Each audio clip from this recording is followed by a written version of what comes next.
கேவலமாக பேச முடியுமோ அவ்வளோ கேவலமாக பேசுனாங்க. மாதிரி பார்த்தீங்கன்னா எடப்பாடி பழனிசாமி அவர்கள் வந்து மாதம் நான் 2000 ரூபா தருவேன் உரிமை தொகையா அப்படின்னு தேர்தல் அறிக்கையில் சொல்லியிருக்காரு. ஆனால் அவர் போன தடவை இருக்கும்போது தரல. அதை பற்றி என்ன நினைக்கிறீங்க? இதே அவங்க தான் வந்து 1000 ரூபா கொடுக்குறேன்னு சொல்லும்போது அதை எவ்வளோ மோசமாக பேச முடியுமோ அப்படி பேசினவங்க இப்போ 2000 தரேன்னு சொல்லும்போது, அப்போ ஏற்கனவே 1000 தரேன்னு சொன்னப்போ அவங்க கேலி பேசினாங்களே, அப்போ இப்போ 2000 தரேன்னு சொல்லும்போது அது என்ன எப்படி எடுத்துக்கிறதுன்னு தெரியல. அப்போ அப்போ பேசுனது அவங்க பேசுனதெல்லாம் கரெக்ட் இல்லைன்னு தானே அர்த்தம். இதிலே தெரிஞ்சுக்க வேண்டியதான் மக்கள் யார் எப்படி பேசுகிறாங்க அப்படின்னு.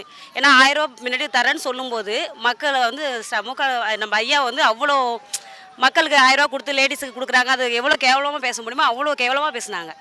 இப்போ அதே காசு வந்து இவங்க 2000 ரூபா தரங்கும்போது மக்களை கவரணுங்கிறதுக்காக பண்ணுறாங்க.